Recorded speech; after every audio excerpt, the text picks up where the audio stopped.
right, Spookala, how are we doing out there today? How many people in here were here yesterday? How many people had fun yesterday at Spookala? Man, that was, I think you guys had a little more fun than that. But here's my question right now. Regardless of how much fun you had yesterday, who plans on having a great time today at Spookala? Let me hear ya!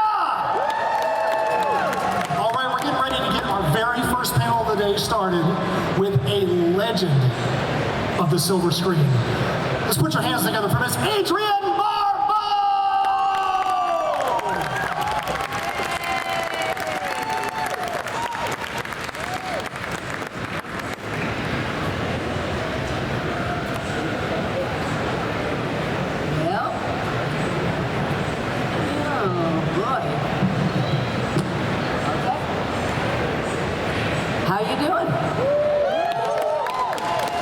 So for those of you that have never been to a panel before, or those of you that are seasoned veterans, we do have an open mic up here. She and I are going to talk like we are the old friends that we are from back in the hood, as we've known each other for a long time, by a long time I mean yesterday. But if you guys have questions, we want to know what you want to know. So feel free to come up here to the mic and we will get to your questions as soon as we can. All right, is everybody cool with that? We want your questions early, we want your questions often. So, Adrienne, or do we call you Miss Barbeau? Adrienne. I just want to make sure. I was respectful there. So you have got a film and television career that is extensive. That if you opened up a medieval scroll, it would probably still keep going with all the things you've done. For those that are out here, what do you think is your favorite role that you played in that time, or some of your favorite roles? That way you don't have to go down to just one. Well, hopefully some of you saw Carnival on HBO.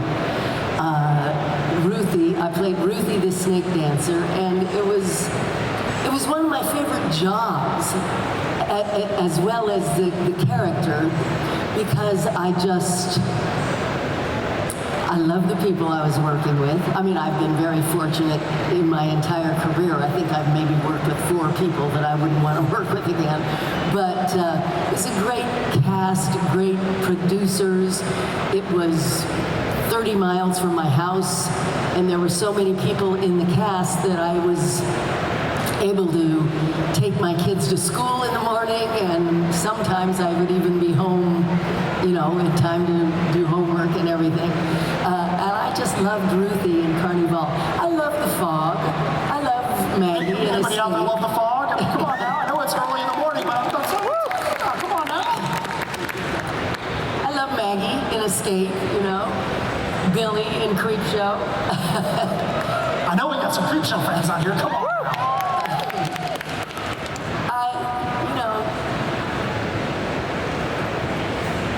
That I maybe didn't love, you don't see them on my table. How's that? So basically just go over to her table and whatever's out there, that's the one she really likes. So, again, with your career being so extensive over so much time, how have you seen the industry change over that time from the 70s and 80s to what you're doing now? How have you seen the career of people trying to get in, or the people you're working with change over that time? I think one of the things that I'm aware of is that it has to do with casting, and it has to do with social media. And, you know, I mean, when I started, we didn't even have People magazine, you know. Now, there is an inclination on the part of the people who are hiring to check the actor's social media, because if somebody's got 100,000 followers, whether they have talent or not, if they have 100,000 followers and someone else who's vying for the role has no social media presence, or maybe only 10,000 followers, well, it's likely they're going to hire the person with the 100,000 followers, because that person's going to say on their Instagram page, hey, I'm on, you know, CSI Miami tonight or something, and so 100,000 people might turn in. And so it has made a difference, I think, in casting. Now, it's made a difference for the people that you work with. Do you feel like that's made a difference for you? Do you feel the pressure to be like, I've got to increase it? Or you're like, come on, man, I'm Adrienne Barbeau. I don't need a social media following. I am the following. Do you feel like you've had any roles that you may not have gotten because of you don't have 1 million people on your social media? Do you feel the pressure to try and go out there and get a social media following yourself? I don't feel a pressure to get a social media following. I have an Instagram page. I don't use Facebook anymore. I'm not on Twitter, but I enjoy the Instagram page. I mean, it's a way for me to let people know that I'm here today, or for me to see what my kids are doing back home when they post things. And I sort of use it for friends and for fans, because they like to know what's going on. But whether or not I've lost a role to someone who had I don't know. Well, they probably wouldn't tell you anyways. And you know what? If they didn't cash it because of that, they're fools. So that's just how I feel. All right, again, if anybody's got any questions, come on up here, line up. Don't be shy. I know it's early in the morning, but you know what? She doesn't bite, or at least that's what she's told me.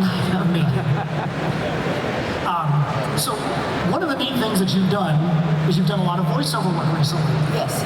So how do you feel doing voiceover work as compared to, say, back in your earlier career where you were known for physical appearance, where when doing voiceover work, it's all about your voice? In 1994, I had my first son, and I didn't want to work. I wasn't willing to leave LA and go to New York to work on Broadway, because my son's dad was in LA. And I didn't want to do a film series, because that was 14 hours a day, 5 days a week. And so I was approached by an agent at William Morris who had heard me on $20,000 Pyramid. And she said, I think you have a great voice for animation and commercials and things. I didn't know anything about the work, but it was something that I could do that didn't take as much time away from my son. And so I took a class with a teacher and a voiceover actor named Andrea Romano, who, if any of you are big Batman fans, you'll know that Andrea was our director. And another voiceover actress named Susan Blue. And it was the first time I sort of learned the basics of doing voice work. And then the jobs just proceeded from there. The difference for me, well, you don't have to get makeup on, and you don't have to put on a costume, and it's great fun to just show up and read the script, and God willing, you've got a great director, and they sort of, there was a scene we were doing for Batman where Catwoman runs across the roof of a building and jumps down and lands on the ground. And I did it, and I landed, and Andrea said, Adrienne, the building is 20 stories high. It's not 10 stories high. So I did it again, and I landed with a bigger, things like that.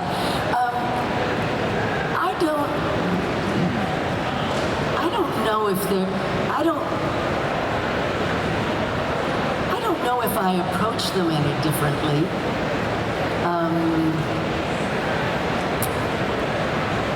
And I'm not sure I answered your question. No, you totally did.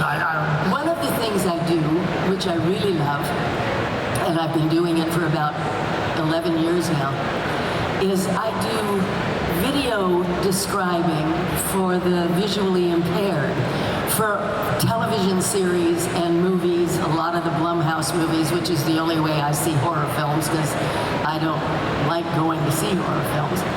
But I describe the action on the screen in between the dialogue. And I love doing it because I get to see a lot of things that I would never watch normally.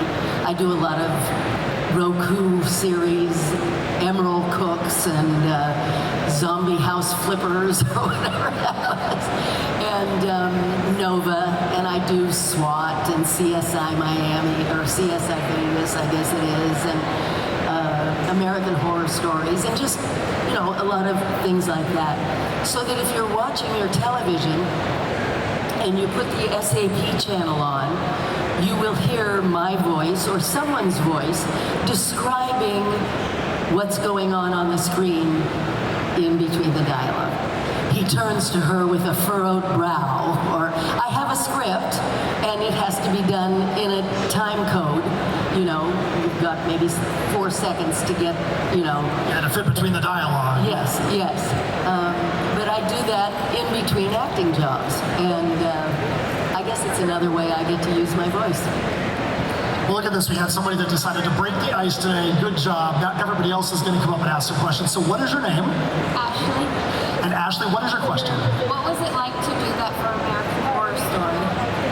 Say that again. What was it like to do that for American Horror Story? What was it like to do that for American Horror Do Story? that for American Horror Stories. I did appear on American Horror Stories. I did one episode with John Carroll Lynch. I don't know if you saw it. It was the one, and I owned a drive-in.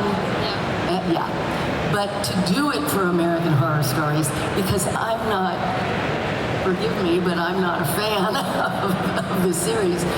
Sometimes it's like, well, let's just say this. Let's just say these words. But it's fascinating because, as I said, I'm watching things that I wouldn't normally watch.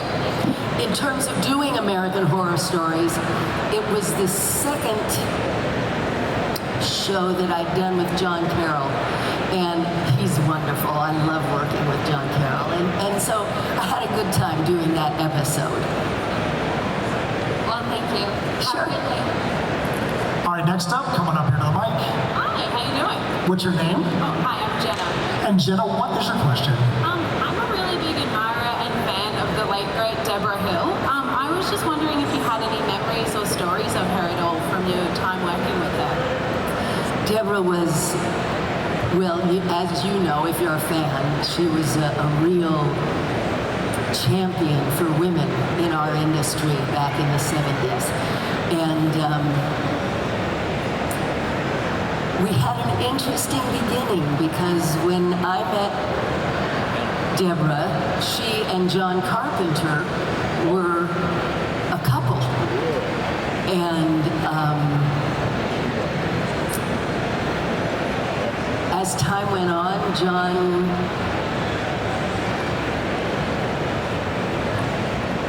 left Deborah, and they remained very close friends, and Deborah and I became close friends, which says a lot about her as a person, I think, you know. But she knew her business. She really knew what she was doing, and it was a great loss. She died way too young because she didn't see a doctor and she didn't get tested, and so it's you know, this is way off the field of You know what, though? It's totally good. You know, Wherever the conversation goes, it goes. go get your physicals, because Deborah could have, I think her life could have been saved had she, you know, went to see a doctor. Thank you so much. Yeah. All right, next up, how you doing? Feel free to bend the mic down if you need to, so that way it's at your face. How are you doing? What's your name? Good. I'm Emily, and I was wondering if it's hard to balance your home life and being an actor. Is it hard to balance your home life and being an actor? Being an actress.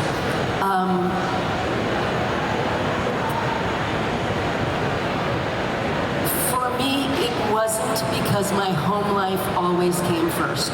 So, and it wasn't a sacrifice or anything. It was like, no, I am not going to do that, or no, I can't do that, or, you know, I can do this because I can take the kids with me. It wasn't until 2015 when I was offered the national tour of Pippin and came to the Stars Theater here in Tampa. But my boys by that time were in high school,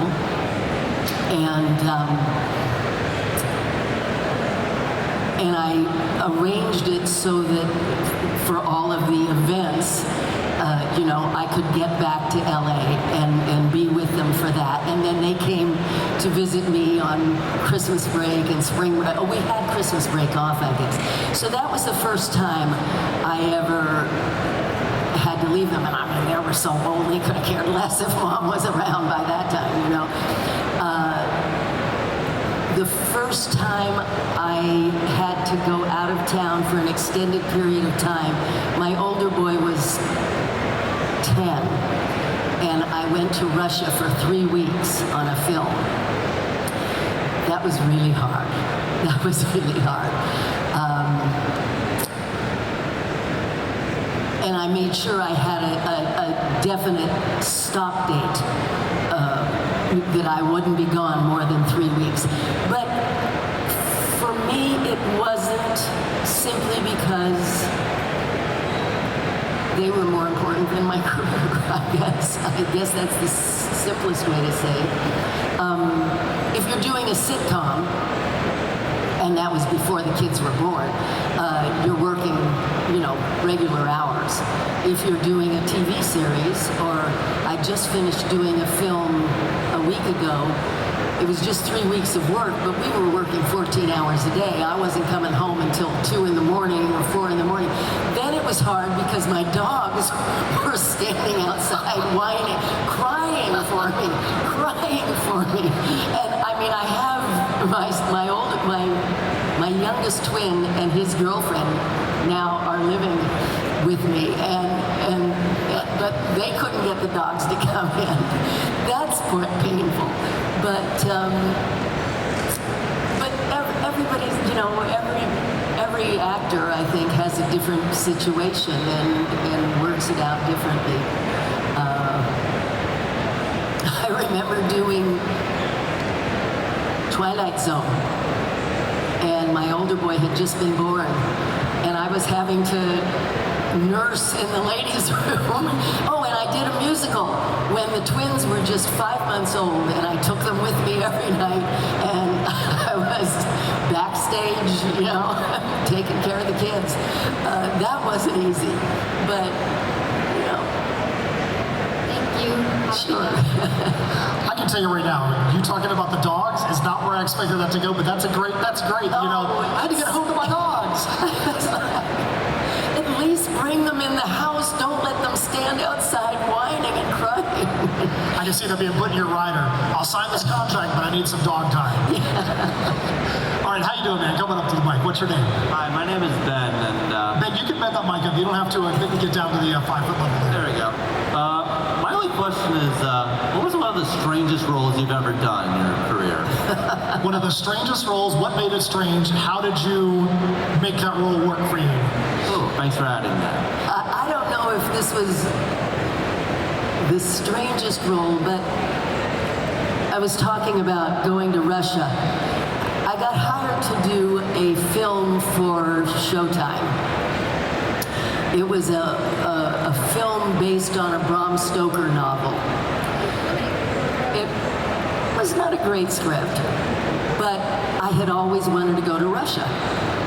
And I talk about this. I have a memoir that I wrote called There Are Worse Things I Could Do. After I was the original Rizzo in Grease on Broadway, and so that's the song I sang.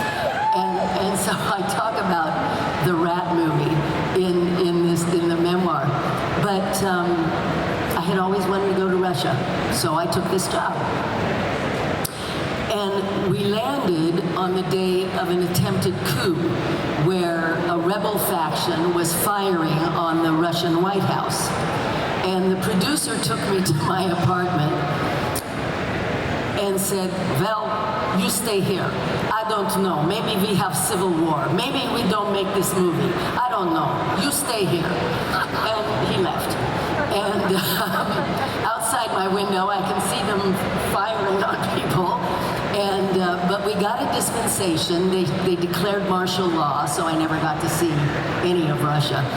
But we got a dispensation to keep working. And I was playing the Queen of the Rats. And I had been told that I would be working with 50 circus rats.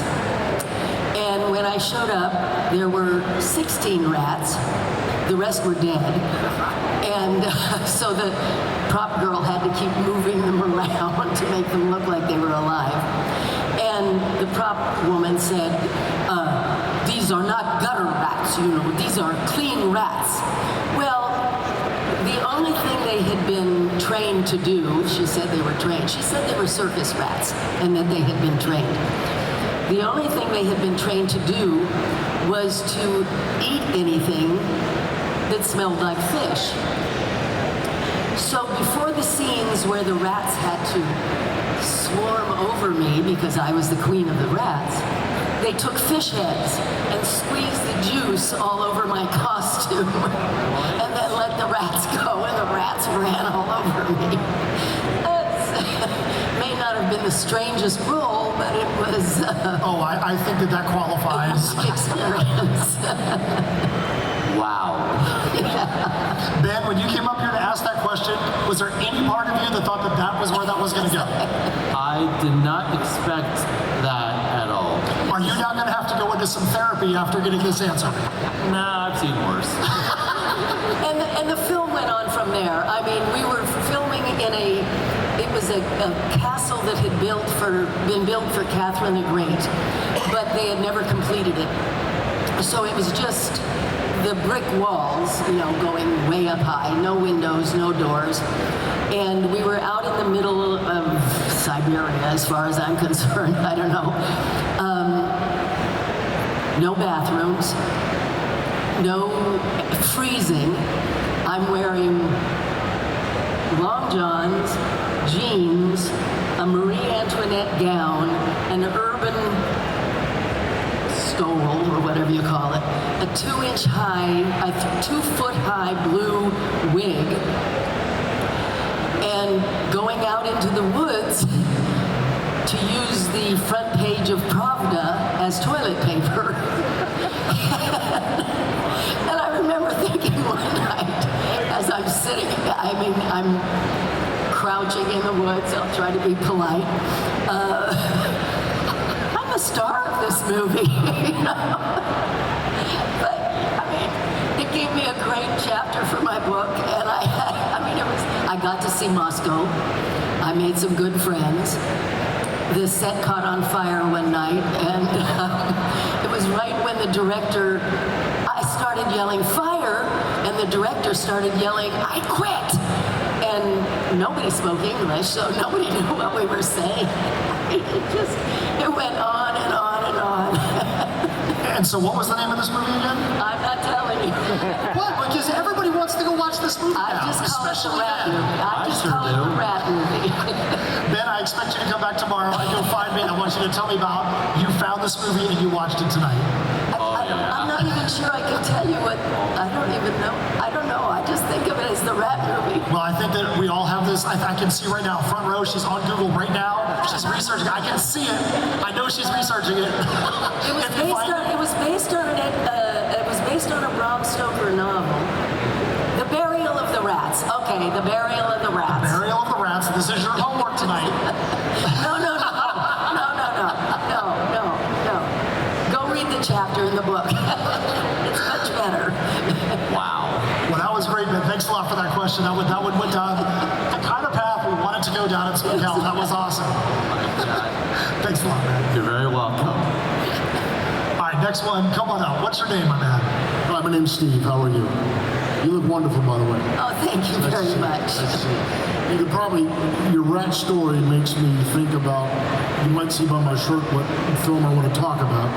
Let's At see. least you didn't Creepshow. have, at least you didn't have E.G. Marshall's job in that I couldn't film have done to that. deal with that one, right? I couldn't have done that. I was not on the set. I couldn't have done that.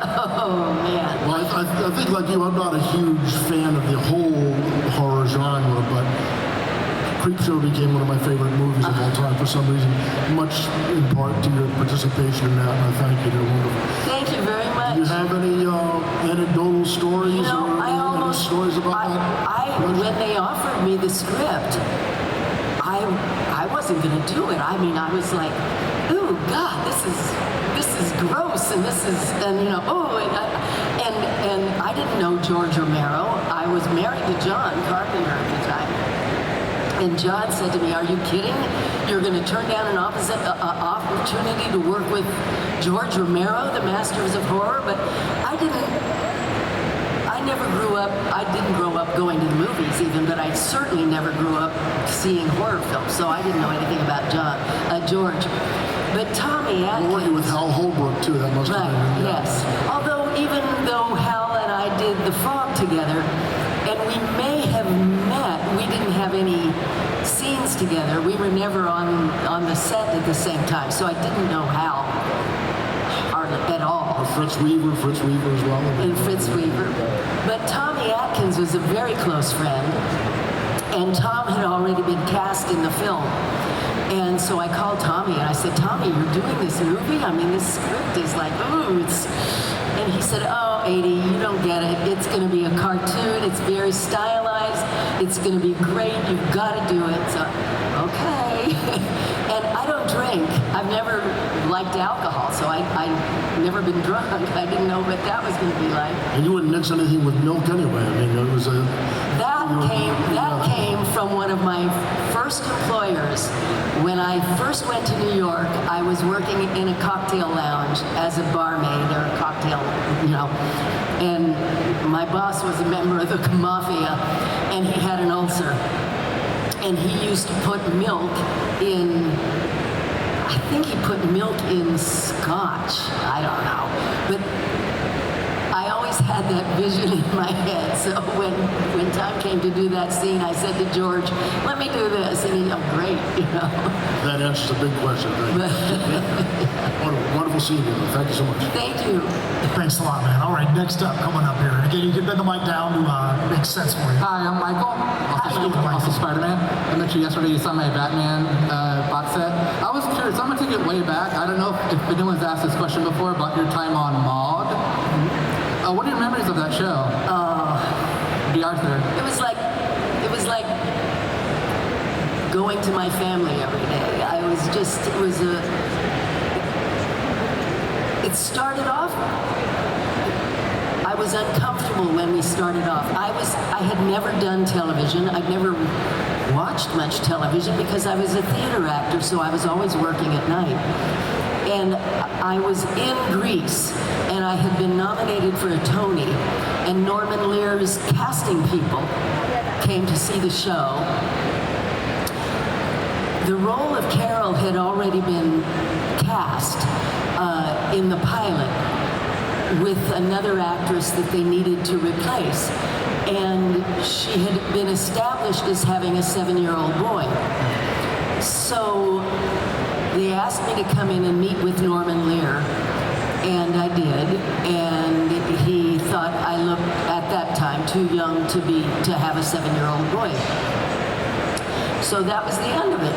And about a month later, my agent showed up at the stage door right before a matinee and said, "They want you in LA on Tuesday to audition again." And fortunately, my producers let me go, and I had an understudy, and I flew to LA. Auditioned very badly because I was nervous, but they hired me. And the first couple of weeks, never having done television, and only being on stage, and being on stage in a role that was, like I don't know if you know Rizzo from Greece, probably most of you do. I was acting, you know. I mean, I was acting, and I was really nervous, and I felt like everybody was more talented than I was, and they were all older than I was, and they'd all had more experience, and I was nervous. If it were today, I think they probably, the network would have said, you know, get rid of her. But Norman was just fantastic. Rest in peace. He just said to me, Adrienne, trust yourself. I trust you. This is you. Just do you. Trust yourself. And it took me a couple of weeks. We finally did a musical on the show. And suddenly I was in my menu again because that's all I had ever done. And then I began to realize, okay, they've sort of hired me because they saw something in me that was the character. I don't have to act. I just have to show up and learn from Bea because she had such incredible timing, you know. So, but I didn't realize until I went on to do guest stars on other series, other comedies, and do other shows, how fortunate we were because she was such a... What was important to Bea was the words on the page and the final product. It wasn't about Bea and her stardom. She was the first one into the rehearsal hall and the last one to leave.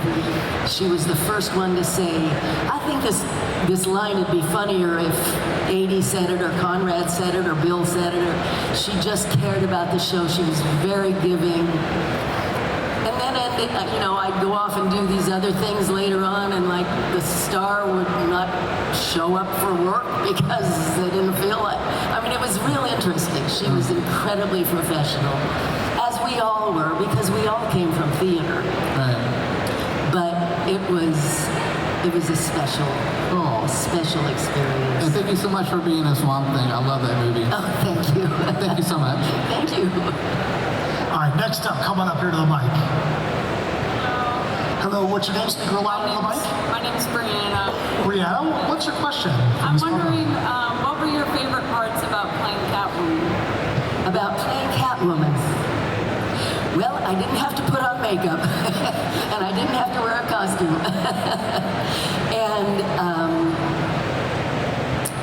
you know what I really enjoyed? I never knew until I got to the studio who was going to be there. And we had such wonderful guest stars. And I was a fan of Ephraim Zimbalist Jr. because he had been on, I think it was 77 Sunset Strip, or he had been on some TV series that I watched as a younger person. And then just working with Kevin was wonderful, and being directed by Andrea Romano. So it was just it was a fun job, and always had a good time. That's awesome. Thank you. Thank you so much. Thanks. All right, next up, coming up to the mic. How you doing, man? What's your name? George. George. What's your question, George? So, question regarding the fog.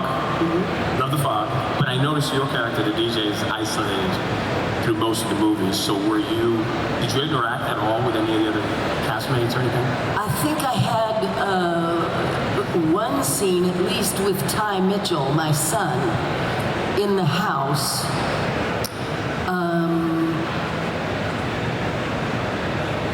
Everything else was Just you. just me. I mean, I'm trying to remember specifics. I think Tommy and Jamie were on location when I was doing my stuff.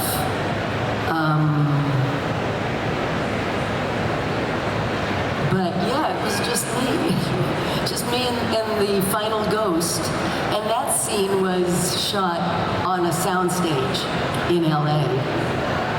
And it was shot in reverse because in those days we didn't have a way the fog juice was just something that it was a chemical that smelled terrible and was oily and it was god-awful. But all they could do was shoot the fog juice into the room. They couldn't evacuate it. We weren't using CGI. And so when it came time to do that scene where I'm surrounded by fog and the ghost is chasing me up the roof of the lighthouse, and then something happens with Hal and suddenly the ghost disappears and the fog disappears. Well, they couldn't do that. So we had to shoot it in reverse, and then John flipped the film. So I had to act the end of the scene where the fog has disappeared, and then the regressive terror, I guess, as the ghost is chasing me. I couldn't get it. I'm not explaining it very well, but I do remember that. But that was on a set. But all of the driving sequences and, the town and everything and the house with Ty, those were all up in Northern California. Thank you. Yeah, acting in reverse sounds like something to be very difficult to do. And how did you like that, being able to see it when it turned around, where you're like, I did a really good job of acting this backwards, and you go, wow, I need to go cut this thing again because that didn't come out the way I wanted it to? Well, the only thing that the only piece of direction John gave me before we started was he said, try not to blink, or if you do blink, try and blink slowly, because when we develop the film upside down or however they do it, that will look weird. So that's wild. All right, next up, coming up to the mic, what's your name? My name is Sarah. And Sarah, what is your question? When I was growing up, Cannibal Women in the Avocado Jungle of Death was my favorite movie. And in a time of hapless Disney princesses, I was like, wow, it's like these women are empowered. And I look back on it as an adult and I see, okay, this is a satirical comedy, and obviously those Piranha women were very misguided. But I'm wondering, was it intended to be empowering as a movie when you were filming it, or was it filmed from a different state of mind? Well, now that's a good question. I mean, it's basically Heart of Darkness, Joseph Conrad's Heart of Darkness, or jump a couple years later and Apocalypse Now, the woman's version. I'm sure it was I think it was meant to be satirical. But it was at a time when, the women's movement was on the front page. We were trying to get the Equal Rights Amendment passed, if I remember correctly. I'm not sure. One of the reasons I took the job is that it was during a Writers Guild strike and nobody was filming.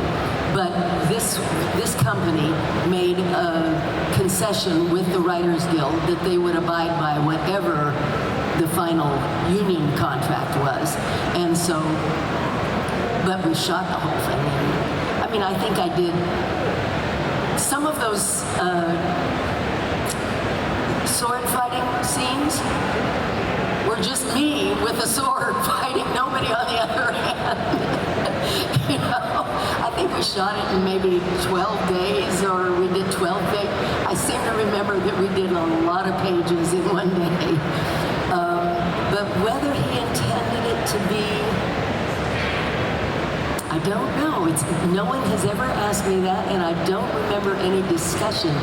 If I remember correctly, the director was directing under a pseudonym, and I believe that he went on to write Pretty Women. Is that the one with Julia Roberts? Pretty Woman. Pretty Woman, yes. So maybe he had, maybe that was what in his head. I don't know. Well, it's much appreciated. Great movie. Thank you.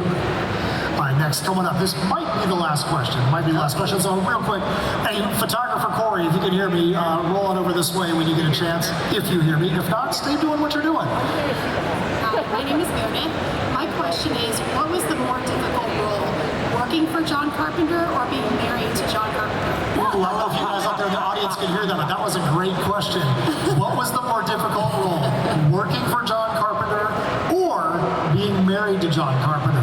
Good stuff. Well, working for John Carpenter is a dream. It's a blessing, and I would do it anytime, anywhere.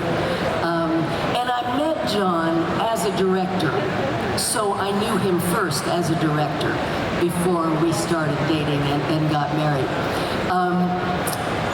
When we bought our house in Inverness, which is where The Fog was shot, the first weekend we were there was a Labor Day weekend. And John was a big Jerry Lewis telethon fan. And so and our house was in the middle of the woods. And so John stayed up all night to watch the telethon, and I went to bed. And about 4 a.m, John came in to the bedroom on his hands and knees with a towel over his head. And he said, Adrienne, there's a bat in the living room. There's a bat in the living room. And I said, well, let it out. Are you kidding me? So I got up and let the bat out.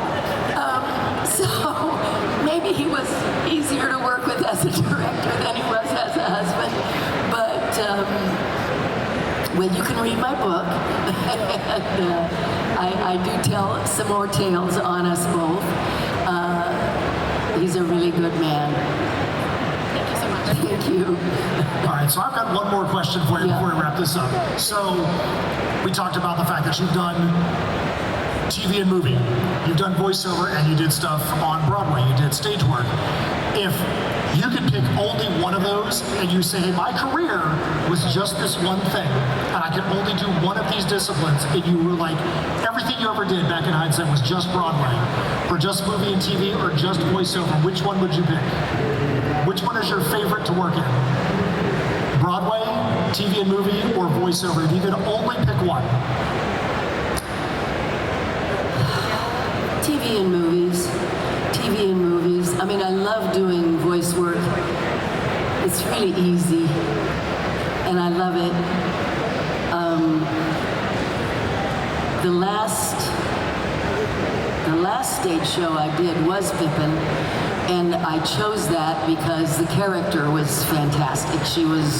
I was singing and dancing on a trapeze, hanging upside down, 15 feet in the air with no net.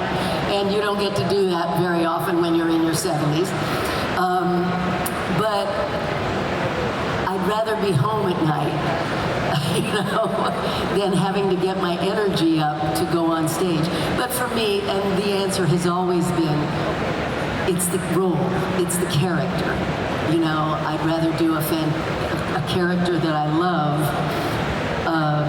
on stage, if that's where it is, than a character that doesn't appeal to me in film or television. But I do like the medium of film and television.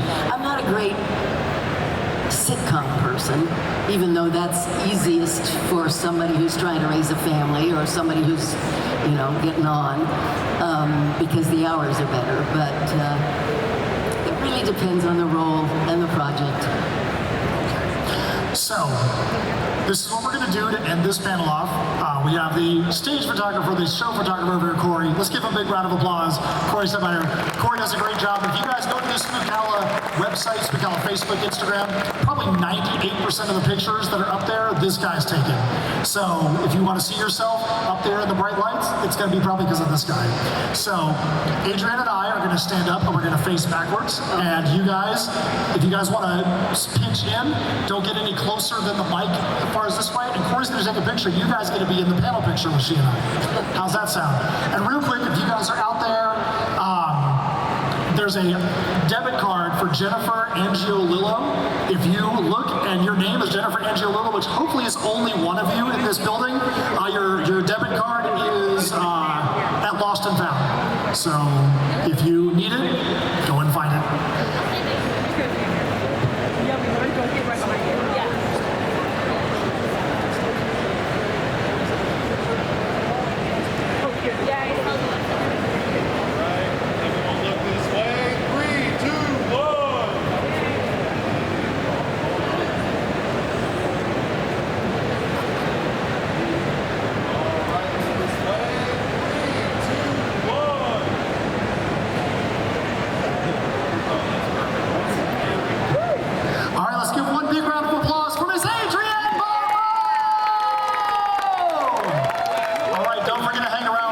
Dead Meat coming up. We've got a Scream panel. We've got Cassandra Peterson. It's going to be an awesome day out here at Spookala. And in this break in between, make sure that you're out there patronizing these vendors. Without the vendors, there would be no show. Make sure these vendors see just how much you love them being here. Let them know that you want them to come back next year. Thanks a lot, everyone.